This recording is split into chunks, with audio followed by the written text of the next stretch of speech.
Hi, this is Telisa from Roessein Art. Today I'm going to be talking about the tools I've been using for engraving. Now, if you are a calligrapher and have been wanting to try to do engraving, make sure you watch this.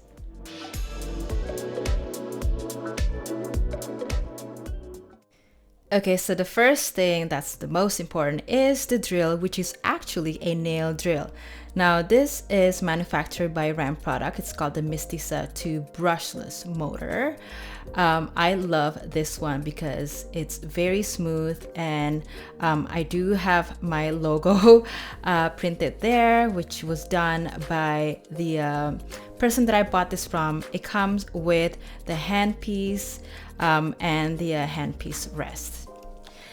Now, this brushless motor drill can actually go all the way up to 35,000 RPM, which is rotation per minute.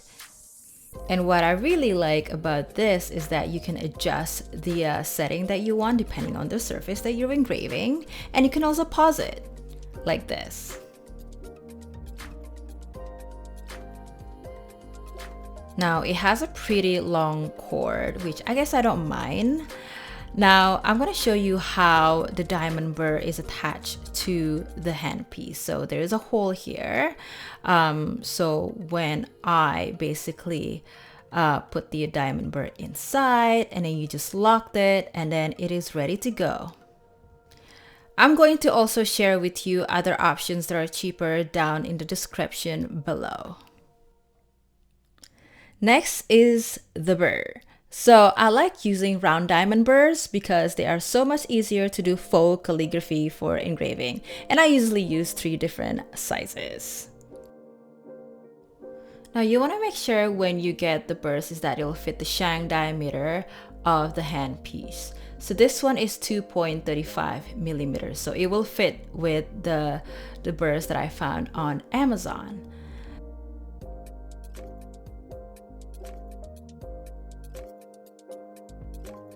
I typically use different sizes for different surfaces. 2 millimeters I typically use for glass. 1 millimeter I typically use for metal. And this is 0.4, not a round one, it is a pointed one. And I typically use this for a compact mirror.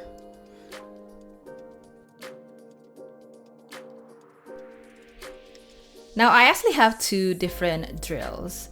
I just want to show you the different shank diameters that the headpiece come. And I just want to also show you different diamond burrs that also come. And these burrs are typically for dentists. Here, let me show you the difference of the shank diameter. So this shank diameter is actually bigger. So the one on the left is 1/8 inches, which is bigger. And the one on the right is 3/32 inches. Now, because the shank diameter is bigger, you want to get a sleeve like this in order to fit a smaller burr. Now, this will fit 1/16 inch diameter, and it's going to fit these tiny little burrs that you will usually see from the dentist's office.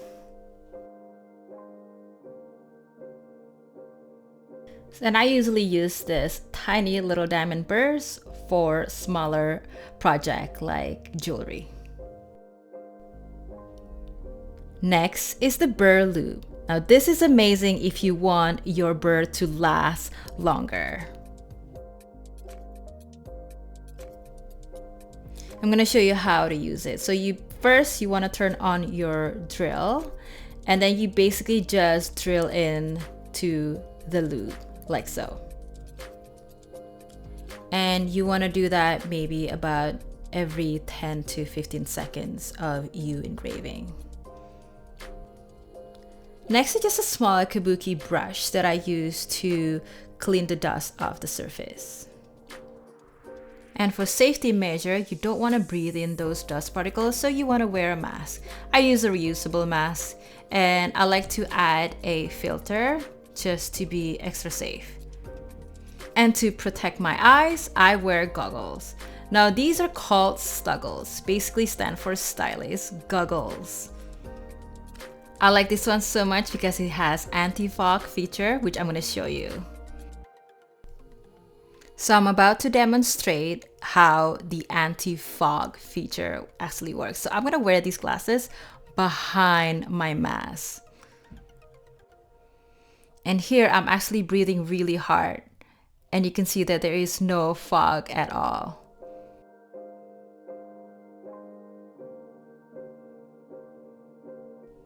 And I'm going to breathe into the lens. You'll see that there is no fog. It's so clear and it's so stylish. Next is a pillow, a small one preferably. You want to have a pillow so then when you're engraving, your item can rest on the pillow. And when you're engraving, the back of it won't scratch. Next is the vacuum. This is actually for a nail artist. I bought this from Amazon. It can actually suck the dust that comes out of the engraving. And what I like about this is that it has light as well, so I can see it clearly. So what I typically do is that when I engrave it so close to the vacuum, so then when I dust it off, the dust just gets sucked in.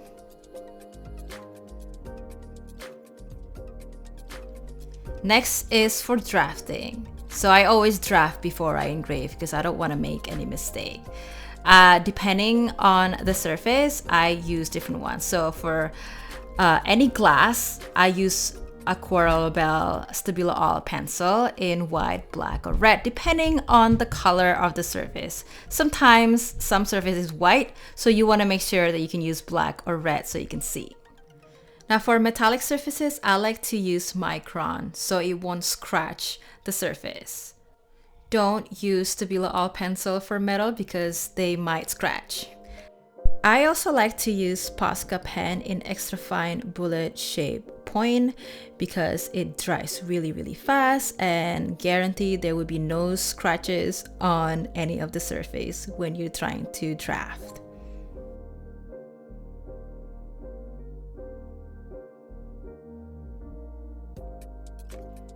And next comes the color filling part. So depending on the surface, I have options.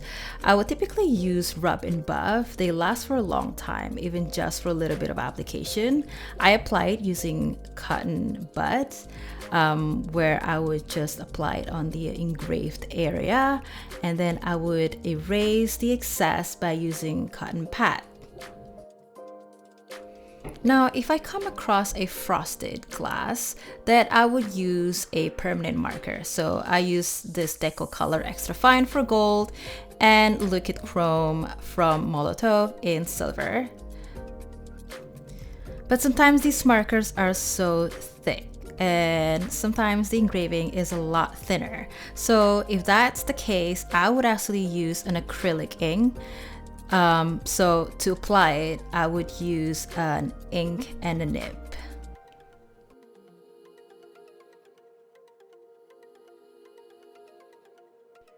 And then I have these 3 little bottle spray. This is an alcohol spray that I would just usually use before I engrave to clean the surface. And then a Windex for after, just to clean off the draft as well as fingerprints all over the surface. And this is actually a mix of essential oil and water. Oil picks up anything. So if I were to make a mistake of the color, then I would spray it with this essential oil. And I like to use tea tree oil because it has the antibacterial agent. I would also use this in case I accidentally use rub and buff on a frosted glass. Alcohol doesn't work, so I typically use this essential oil water spray.